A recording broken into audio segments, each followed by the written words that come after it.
Ako si Matan Ryan Perales, ang nagbabalita ngayong araw ng Miyerkules, 2025. Dulot ng walang tigil na ulan at hanging habagat, tumaas ang level ng tubig sa Gumindang, San Pedro, Florida Blanca, Pampanga. Ayon sa National Irrigation Administration o NIA, umabot sa 2.3 meters na water level sa Gumindang, nagpas sa meter spilling level nito. Sa kabilang banda, dulot pa rin ng walang tigil ng ulan at pagtaas ng level ng tubig sa Gumindang, may isang 13 anyos na batang babae ang naitalang namatay.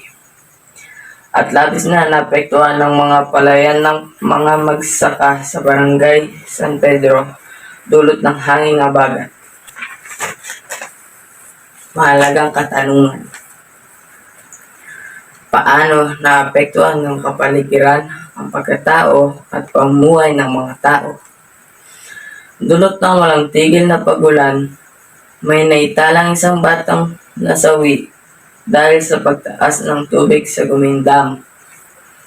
At dahil sa pa rin walang tigil na ulan, dulot ng hanging habagat, ay naapektuhan ang kanilang pamuhay, lubog ang mga kanilang palayan. Ano ang naramdaman mo sa lakas ng habagat? So, yung nakarang habagat is nakaka-alarma talaga. Kasi dulot ng habagat, tumaas yung level ng tubig sa may ilog namin, especially yung Gumain Dam sa may Purok 5 namin. So, very nakaka-alarma kasi maaaring lumubog yung mga bababang lugar dito sa barangay namin. Anong naging epekto ng habagat sa lugar ninyo? Malaki ang naging apekto ng habagat sa lugar namin, especially sa mga magsasaka, sa agrikultura, malawak ang paglubog ng mga palayan.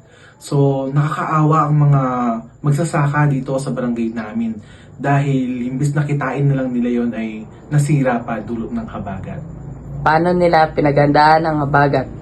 So, yung naging paghahanda namin sa nasabing habagat, nung napanood namin sa balita na may malaking bagyo or habagat ang paparating, ay agad namin iniready yung aming go bag or emergency bag na naglalaman ng mga canned goods, shirts or clothes, and batteries, mga pangunahing gamit sa mga maaaring maging sakuna. Uli, ako si Matan Ryan Perales, ang nagbabalita ngayong araw.